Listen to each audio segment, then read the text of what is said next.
welcome Multifamily Investor Nation. My name is Brian Bornhorst. I am with PassiveInvesting.com, and I head up the asset management function for Passive Investing.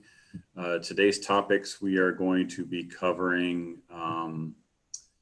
basic due diligence, pre-contract and post-contract. Hopefully this will be helpful. I know there is a chat box that's set up that we can get any questions and comments that you would have. So if you want to let us know who all is attending in the chat box, where you're from, we can get an idea of who all's here. I'm going to introduce and have Eric start out today, because he's going to talk about the pre-contract due diligence, what you need to be aware of as part of the underwriting process. And then I'll take over and go through the post-contract due diligence process and the things that you need to look out for. So if you guys are ready to get started, I'll let Eric take control and give a little background about himself. Go ahead, Eric. Yeah, thanks, Brian. I see we got some people from Carolina, Pennsylvania. I'm from Pennsylvania. Never heard of Hermine. From Bloomsburg. It's another small town, probably. But yeah, so my name's Eric Fitzgerald. I'm the acquisitions lead for PassiveInvesting.com. A lot of my responsibilities are going to be the pre-contract stuff, kind of underwriting new deals, touring deals, building relationships with brokers. So that's a lot of what I do here, and excited to kind of give you a little bit more background on how we do those things. Like I said, I'm from Pennsylvania, worked in property management to kind of start, and then as an analyst, and then moved into acquisitions for a family office here in the Carolinas, and hooked up with these guys earlier this year, and we've made some good progress so far, so hoping to keep that going. Brian, do you want to give some background on you, and then I can kind of dive into the content? Sure. I'm Brian Bornhorst. I'm the head of asset management for Passive Investing. I oversee the operations of the assets from when they go under contract to when we take them through the investment cycle. I've got 25 plus years of experience in the real estate field, working for large multifamily REITs, all the way down to running my own real estate investment shop. Dealing with small boutique apartments. Started with Passive a little over a year ago, and it's been going well since.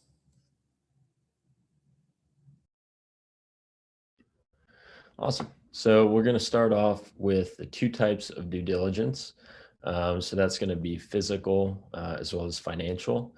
So I'll start off with physical, and then we'll kind of probably do a little pause and see if anybody has any questions on physical, and Brian and I can kind of give additional background if we need to, and then we can move on to financial. Actually, let me start with before we put under contract, just kind of do it the timeline that we would do this. So I'm going to talk about before we put the deal under contract, kind of what we look for, and then I'll move into the two types of due diligence. So before we get a deal under contract, it's really kind of all about the numbers at that point. We're looking at a T12 and a rent roll, which usually the broker will provide. If you're working direct to seller, you might not get as many documents or as organized documents as you would like. A lot of times, you maybe work with a mentor at that point, or kind of use your market knowledge, your property manager's knowledge to kind of make up numbers if the seller doesn't have. But on most cases, the seller will have a nice organized T12 and rent roll for you to put into your model. And that's what we do. We'll put it into our model. We have an acquisitions associate who is really good with numbers, and he'll kind of use a service called Red IQ to get a first pass on a deal as soon as it comes in from a broker. We like to turn things around as quickly as possible. So we usually do that within the first, couple hours of receiving a deal. We'll kind of know at a high level, does this deal make sense? Does it not make sense? And as you look at more deals, it becomes easier. The first couple deals you underwrite are going to take you a long, long time, as you kind of learn the market and learn what each number means, where each number should come in at.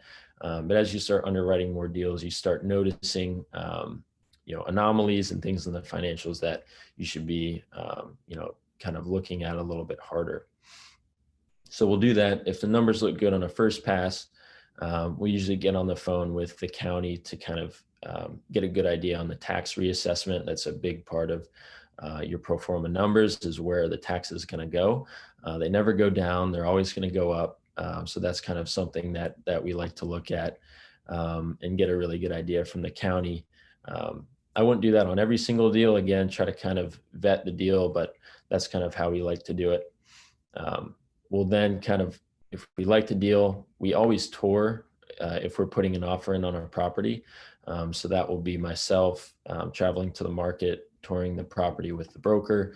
And it's a good kind of two birds with one stone. You're building a relationship with the broker. You're showing interest in the property.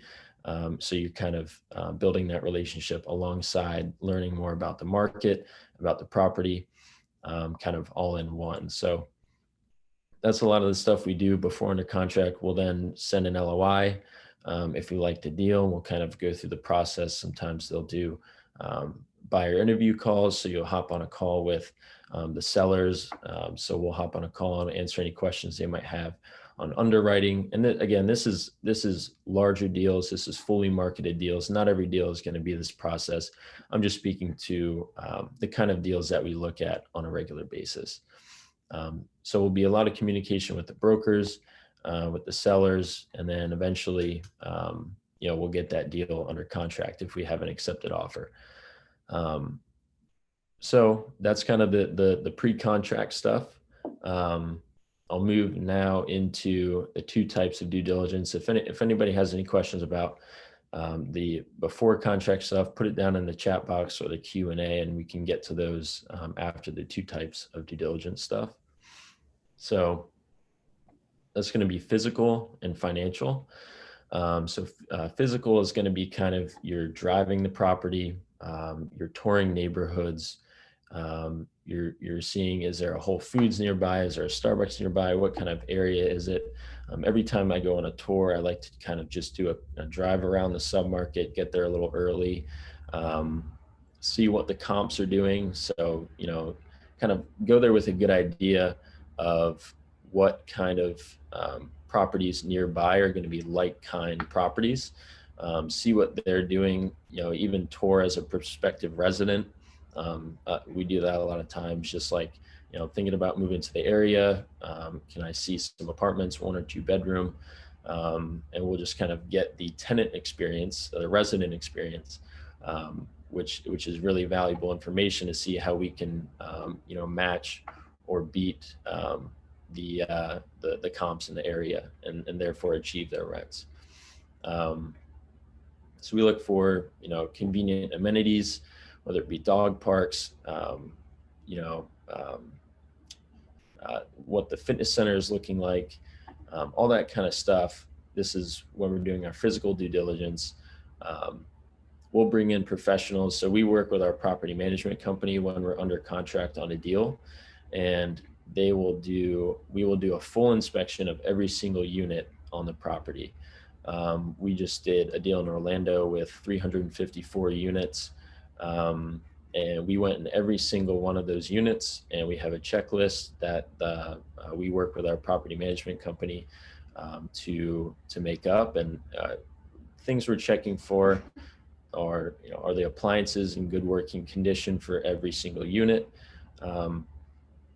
With the kind of deals that we buy, there are a lot of newer properties, so we're not super concerned a lot of times about major CapEx stuff.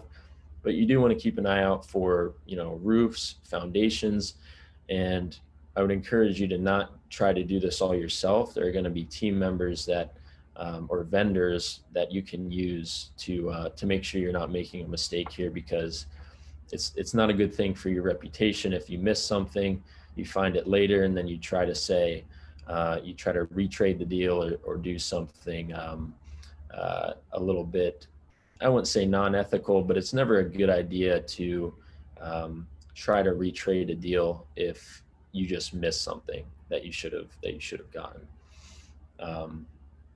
So that would be a big part of that. I kind of spoke a little bit about the comp analysis. So that's touring the comparable properties, seeing what they're achieving rent-wise, see what their amenities look like. What can we improve on our property to match their amenities? And we're actually in Charleston right now for a due diligence on a property we're acquiring. So it's good timing for this webinar. It's fresh in our minds. And there's a property right down the road of the property that we're doing due diligence on today that our management company operates. So their property is an older property. It was built in 2013, and the property that we're buying is a 2017, 2018 vintage. But this 2013 property is getting higher rents. They're better occupied. And so we need to figure out why that is and if we can do that to our property. Now, a lot of times we kind of figure that out before we go under contract, but it's a good idea to kind of really hone down on how much rent premiums can we really get, why can we get that, and kind of just make sure that we have a really, really solid business plan for those rent premiums. I would say another big part of the physical due diligence is solidifying the CapEx budget. So that will be any deferred maintenance you see. If you're looking at an older property, you may want to have a vendor come in and scope the sewer lines, just make sure that everything is in good working order. Again, a lot of this depends on what vintage you're looking at, meaning what year was the property built.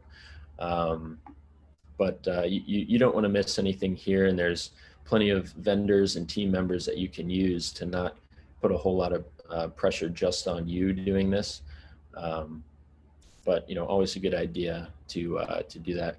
Brian, do you have anything to add on physical due diligence before I move on to financial?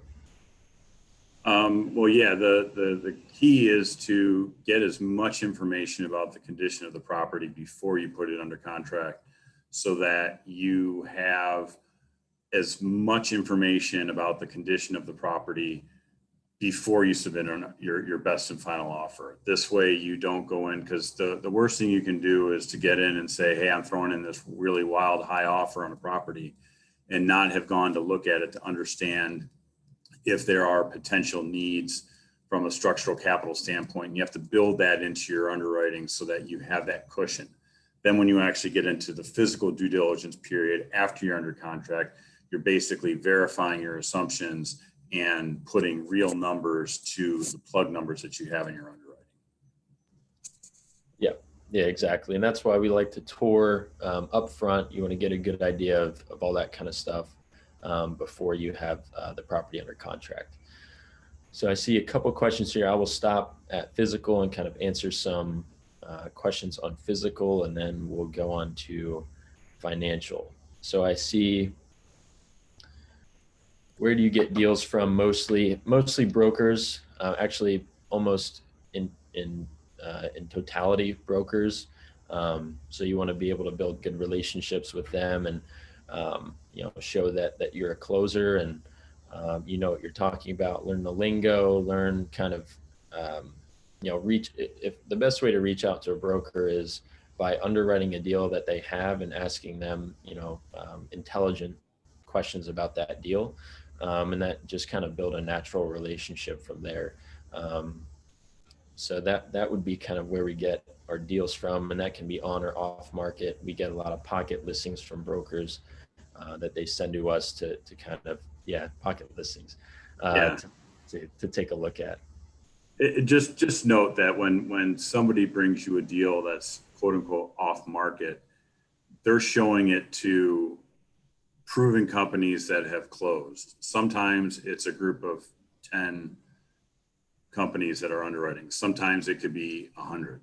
It really depends on the broker and how trustworthy they are. So there's really no off-market deal, even if you're going directly to the owner, because typically the owner has a list of proven buyers that they'll go to directly. even if it's not listed with the broker, that they're going to show it to 4 or 5 other people. So every offer you're putting in is going to be shopped to somebody.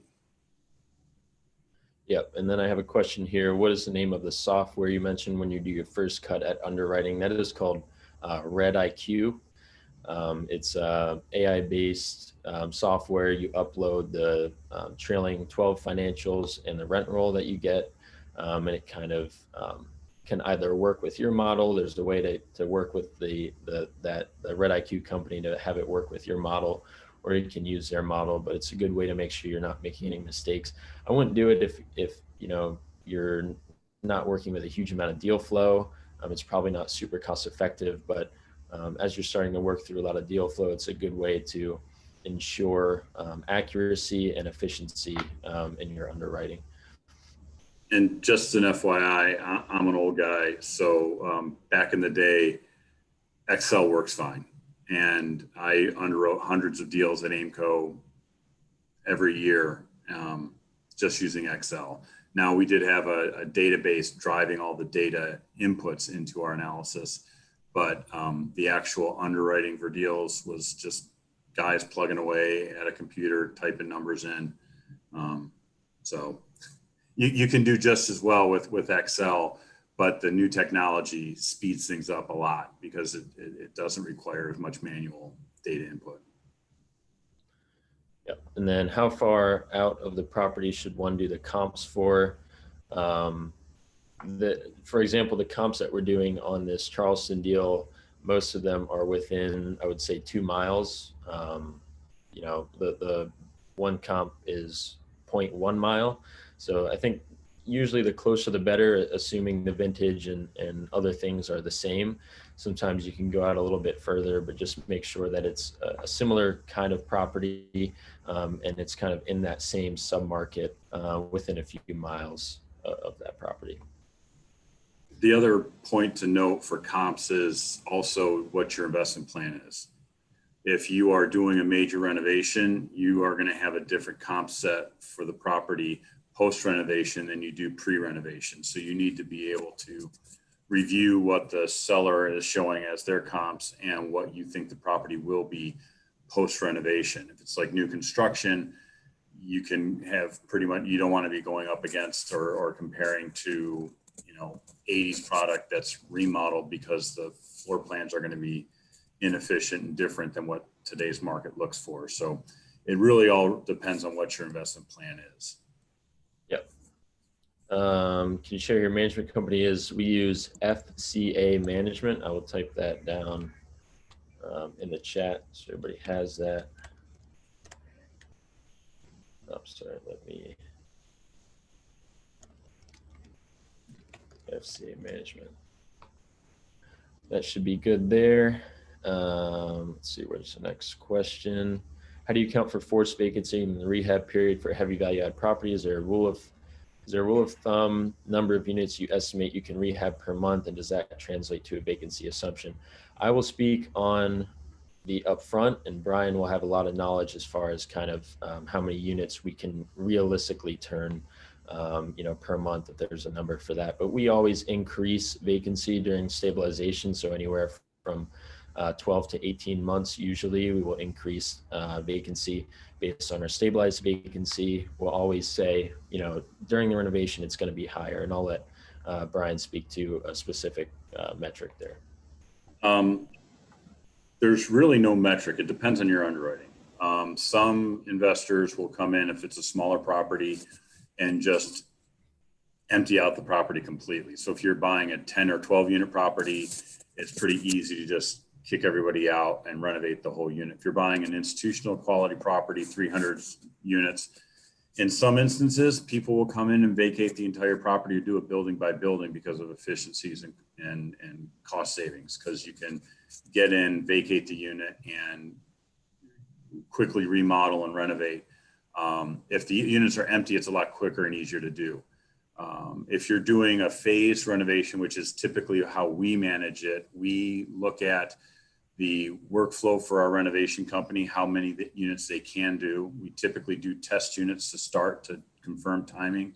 And then we forecast out what the occupancy is going to be, and we target a very, very focused renovation schedule, looking at the arbitrage between current in-place rents and where we think the rents will be post-renovation, and try to target the low-hanging fruit first. Units that are well below market, get those people out, renovate those units, get the biggest bang for our buck, and then start to cycle through. So that's why we have that typical 18-month renovation schedule. The hard part is there is a leasing season typically. So you want to make sure you are geared up to take advantage of the peak leasing season, so you don't get stuck with a bunch of vacant units in the middle of November, December, which is a harder time to lease. And you want to make sure that you have that schedule built into your underwriting, because again, it really depends on what your analysis, what your return objectives are, and who's doing the work. If you're doing a small property where it's 10 units and you're doing the work yourself, you do it on the turn, you do it as quickly as you can, and great. If you have a company that does it, you're spending more money, but you can get it done typically a lot quicker than somebody that has to do all the painting and replacing all the toilets themselves. So I have a next question here. What markets do you focus on? So we're primarily in the Southeast United States. So that is North Carolina, South Carolina, that would be Charlotte, Raleigh, Greenville, Charleston. We're also in Florida and Orlando. We look in Tampa and Jacksonville. We're also in Texas. So we look at Houston, Dallas, and Austin in there as well. So cities that are growing, that's kind of where we like to be. Let's see. Yeah, Red IQ, guys, I know I mentioned it, but like Brian said, really excel. I haven't used Red IQ, in any of my previous positions. I think it's something that is good to have when you're looking at as many markets as we do and as many deals as we do. But Brian and I have both used Excel only, and that really works fine. It's just finding a template that works well for you, and just learning how to underwrite, I would say, before you start, using tools like Red IQ.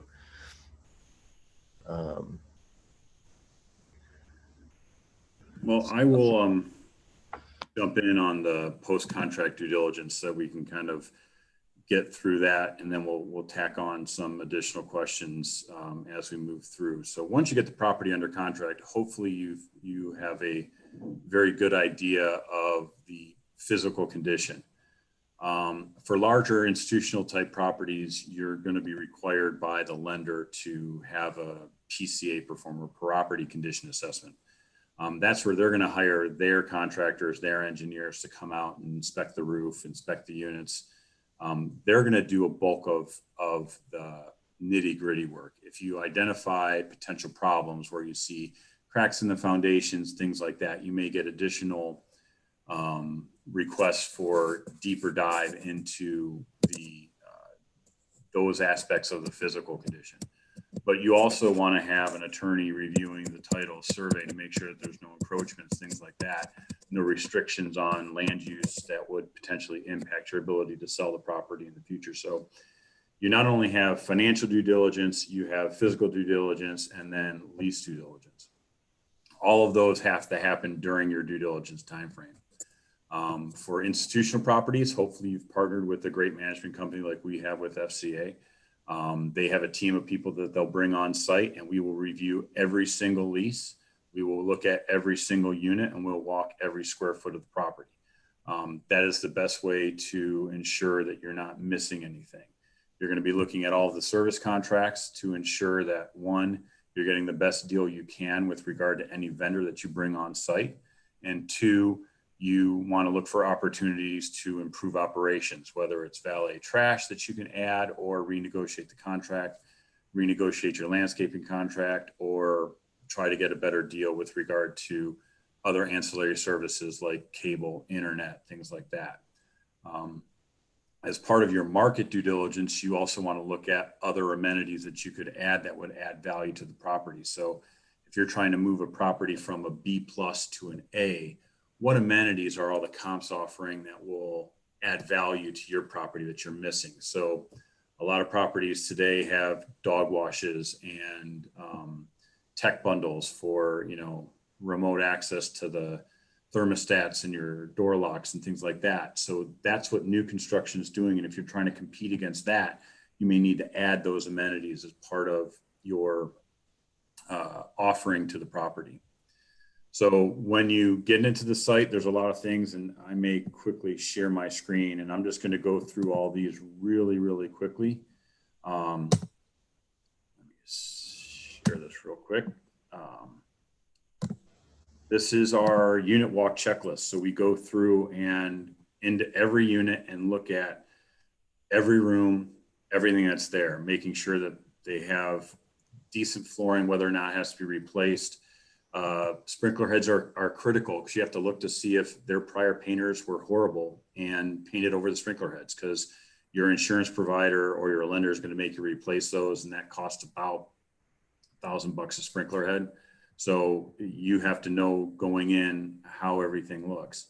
You want to look at all the locks, the windows, to make sure the seals aren't broken, blinds, appliances, because you want to have a checklist of what you need to replace, what can stay, and what needs to be just repaired or cleaned.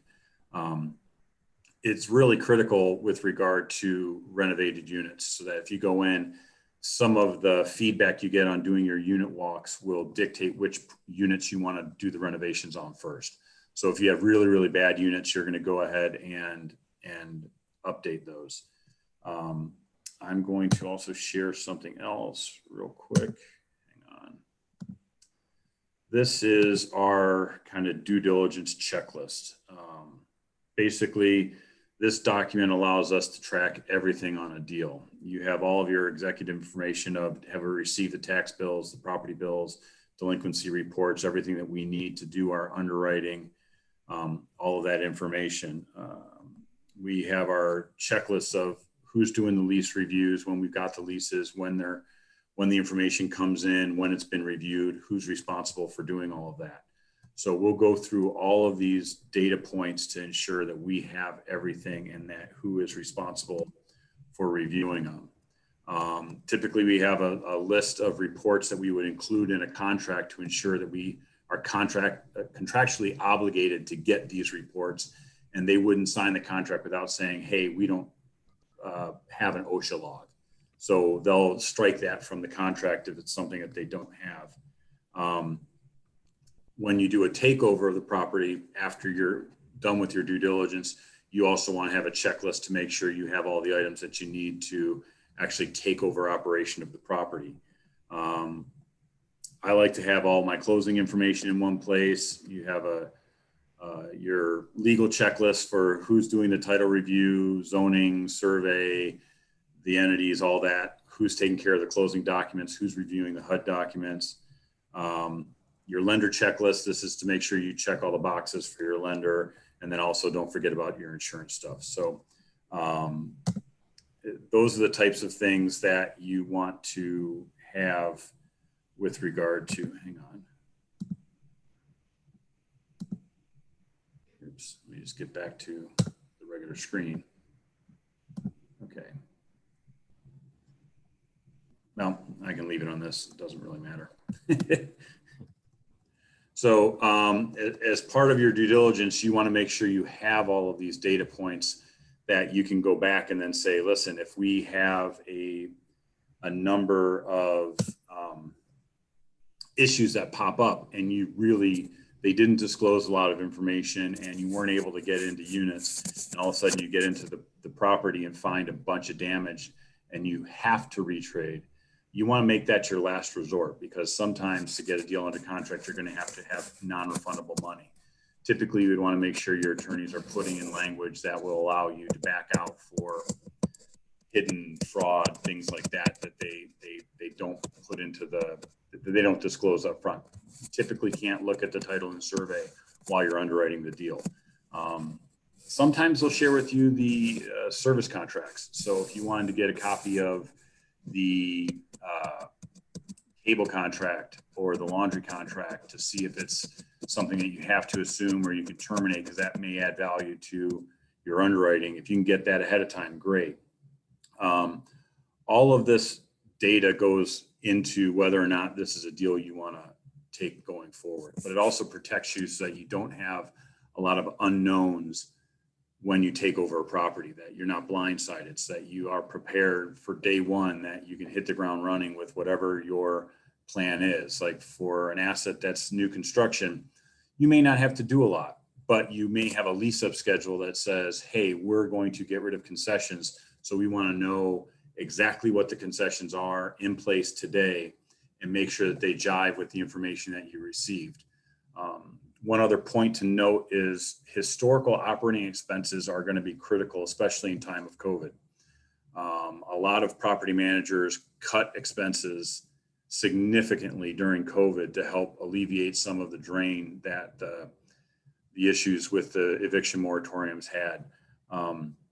So as far back as you can get operating expenses, the better, because it will let you look at the trend. Expenses are only really good for looking at the trend of where things are going and what they've been spending on and where they possibly started cutting that would require possibly more preventative maintenance, because that's one of the things that gets cut first. So if you take over a property, all of a sudden you find out that, ooh, I've got 40 air conditioning units that are that have been held together with duct tape because they didn't want to spend any capital on renovating those AC units. You want to know that when you're going through due diligence. So those are the types of issues that you definitely want to take a look at during the due diligence process. I can quickly go through some questions because we only have about 13 minutes left. I would ask for early access to get on site if you are going to put hard money up day one. So the sooner you can get on site while you're negotiating the contract, the better, so you can identify any potential issues that you have. To use a broker on the buying side, typically not for institutional properties, but you may do that if it's a smaller property, like a 4, 6, 10 unit asset where you're having a broker working with you that can help deal with the minutia. I know personally I had done that mostly just because I was too busy to deal with the day-to-day communication with the listing agent. So it really depends on how you guys do your deals. I'll check with our management company to see if they're okay with us sharing these documents. The hard part is a lot of this is proprietary, so we don't necessarily share everything. But again, unit walk checklists are pretty self-explanatory. You basically want to have a list of how does the floor look, how do the appliances look, countertops, fixtures, everything. So it's not too crazy with regard to that. What issue run in with physical due diligence? Probably the most common issue is deferred maintenance. Looking at that and seeing when you get and you walk 100% of the units, you're going to see how old the water heaters are, how old the appliances are, what type of damage is there at the property in all the common areas like crawl spaces, breezeways, parking lots, things that people would cut back on costs when they sell a property. They stop maintaining things. Those are the types of things that you're always going to run into. Again, sewer inspections, that's really going to depend upon the age of the asset and your lender. Lenders may require it over a certain age, but for the most part, it's going to be talking to the maintenance guys and seeing, like, one of the questions I always ask is, what is your most common maintenance request that you have for the property? And we can look at the maintenance logs and see how often they're getting HVAC calls or how often they're getting water leak calls or plumbing issues, so that you can see what they're spending their money on from an R&M standpoint. That's where it would be helpful to, talk to those maintenance guys and interview them before you close the deal, so that you have an idea of what's happening here. So an expert in underwriting, what was that question?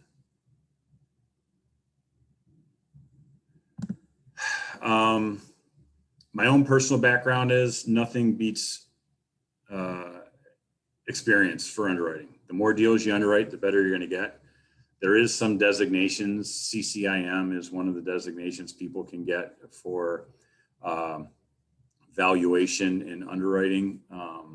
But personally, it's more, the more deals you underwrite, the better you can be. Look at all of the appraisals that you can to see how they're running their comps. Those are the types of things that you want to have knowledge on, but experience is the best teacher. So the more deals you underwrite, even if it's outside of your market, you want to underwrite deals that you can look at and then see what they sold for, to see how your valuation came in compared to what the deal closed for. It's always helpful.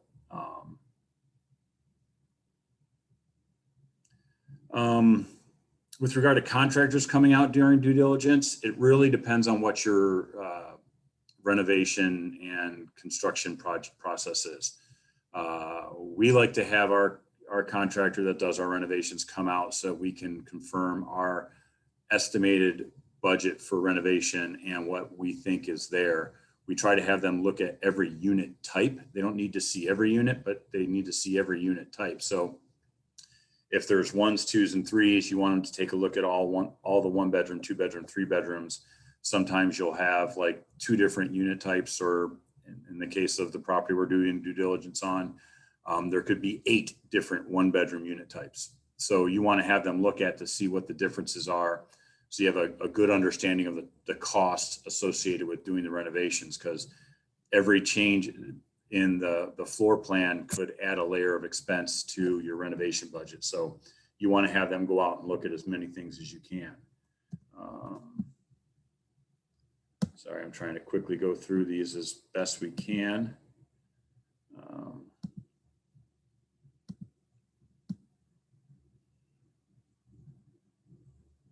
I do know that passive investing and the managing members are putting together an investment book that should have all of our documents in it, but I'll have to defer to them with regard to sharing all of our checklists and stuff. What do we check during the early access period? Everything, whatever you can. If you can get into the property, look at it, see it. If you have a free look at the property, you ask them for access to every document, every file, as much as you can get your hands on. Have you ever walked away from a deal after putting it under contract? Personally, I have. When I don't have hard money yet. Passive investing has not walked away from a deal after putting it under contract. And you need to be clear that is a last ditch effort, because you don't want to have a reputation of retrading in the market when you're doing deals. And the worst thing you can do is try to build a portfolio with brokers who don't trust your ability to close.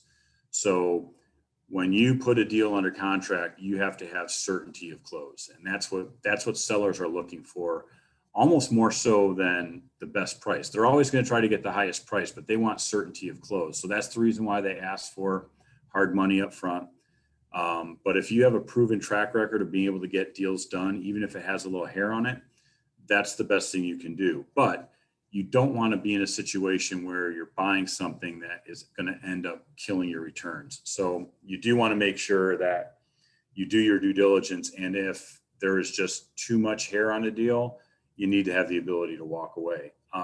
In that situation, again, personally, when you have smaller deals, I was buying an 8-unit deal and had it under contract, and there was just a lot of foundation issues that the owner knew about, didn't disclose. We went in, saw the cracks, and said, there's just too much stuff here to move forward with.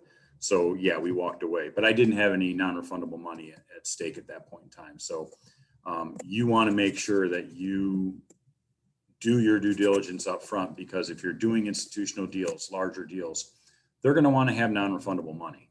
And you don't want to put a bunch of money at risk if you aren't 100% sure of the capital required. CapEx per unit per LOI submission. I don't believe we do have a CapEx per unit.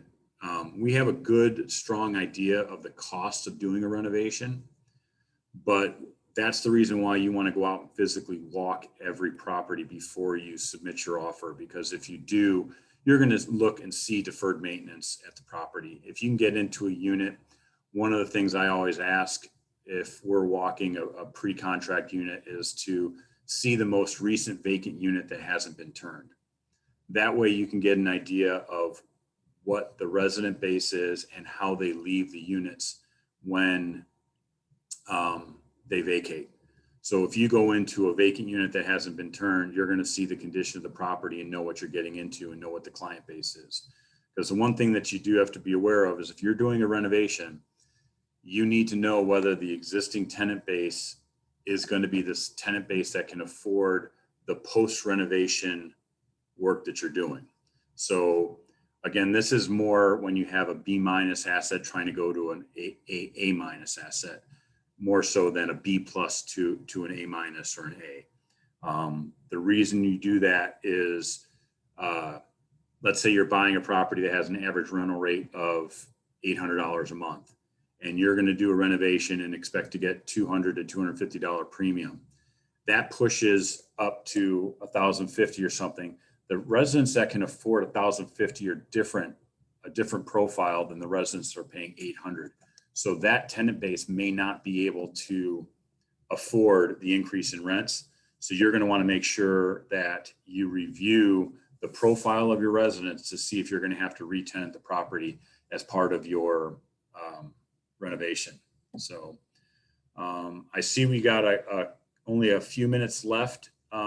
If there's any other questions, put them in the chat box and we will try to get them answered as quickly as we can.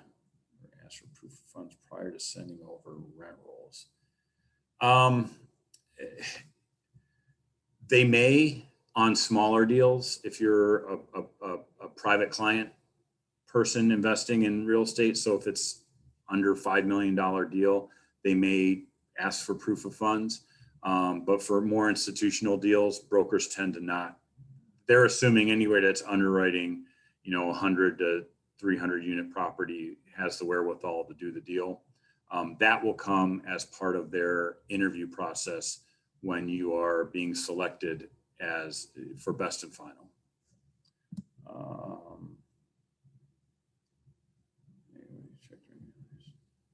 I'm not sure what else we have.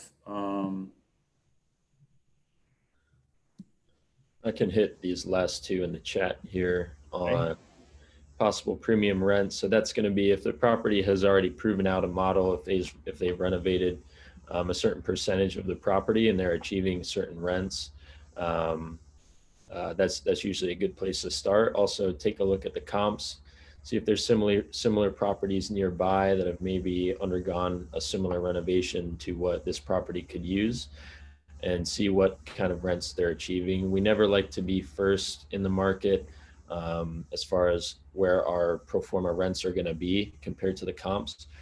We like to be second, third, fourth, never first. It's never a good idea to expect to beat every single comparable property, even if you think you could. With the market these days, many times we have to put in offers sight unseen. Do you recommend this? And if so, what language do you include as a safeguard? Typically, we like to tour. If it's in a market like Charlotte where I live and we're familiar with it, I will drive the property, at the very least. Sometimes it's necessary. Just don't put any hard money. Don't commit yourself to any hard money or anything like that, especially if you haven't seen the deal. I think that's all we got. One last one here. How many properties do you go through before finding a deal? I would say typically it's 80 to 100. That we do a first pass underwriting on before we close on one deal. All right. Well, I think that's it. Don't forget to check out passiveinvesting.com's website. We have a new offering coming out for our property here in Charleston. and that we're doing our due diligence on. And then the Multifamily Investor Nation is available. And I believe the information shared and a recording of this will be available to everyone shortly. Thank you all for participating. You have a good day.